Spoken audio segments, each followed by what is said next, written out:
Ayan, hello guys. Good morning, good morning. Good morning po.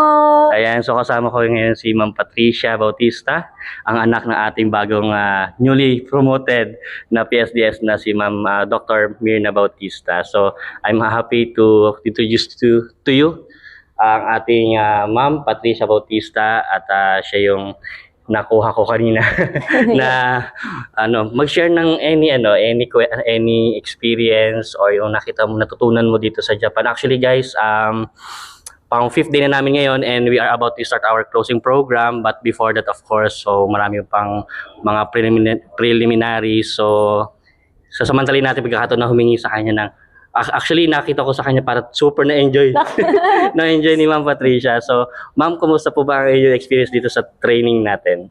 Yes po. Konnichiwa, sir. Ano po? Konnichiwa minasan.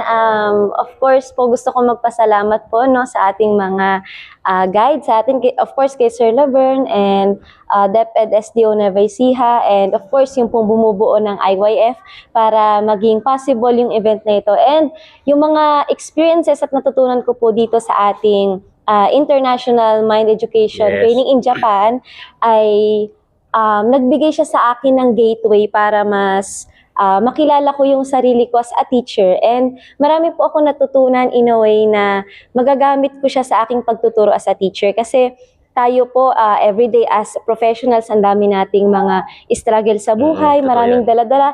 Even ito po sila, Sir Laverne, yung ating po mga high officials, yung mga teachers, yung mga makasama natin sa ating profession ay bago sila nagpunta dito, may kanya-kanyang mga baggages, hindi lang po yung mga luggage ang dala-dala nila. Pero may mga kanya-kanya kaming baggages na nandito po. Yes po. Pero coming here, yung natutunan ko po, yung aking naging learning is how to deal with it in a way na mapapabuti yung mindset mo sa isang bagay. Yes, no? totoo yan. Kaya ang napaka-importante po yung pagiging positive natin sa lahat ng bagay. Yes. Kasi nagre-reflect po siya sa mga gawain natin sa pang-araw-araw. And of course, natutunan ko rin po kung paano i-handle ng mga Hapon yung pagiging polite po nila, yun yes, po. Totoo yun. Yes, sir. Kung makikita po talaga ninyo yung mga Japanese dito po sa Japan, talagang very polite po sila. Yes, so yung pagbabaw, yung courtesy, kaya nakakatuwa po no, na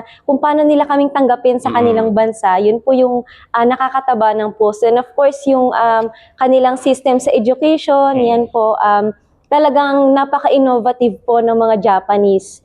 Kaya nakakatuwa na sana no, sa ating bansa, sa pag-uwi namin, talagang magagamit po namin yung learnings na yan sa aming pagtuturo. Ayan, so maraming salamat Ma'am Pat. Actually, si Ma'am Pat ay teacher to yan, no? Na yes po. Akala ko pa lang to, estudyante pa lang to. Nasa, yes po, baby. Baby pa. Pero actually, nakita ko siya na super na-enjoy niya. And of course, sabi ko nga sa kanya, una pa lang orientation namin, bawal dito ang killjoy. Kailangan happy lang. Yes then, po. They will just enjoy the training. So guys, salamat muli sa inyong panonood dito sa aming vlog-vlogan. Tawag ko nga dito, vlog-vlogin lang vlog-vlogin lang. Okay, see you. Salamat sa mga participants po namin. Yes, God bless po. Okay.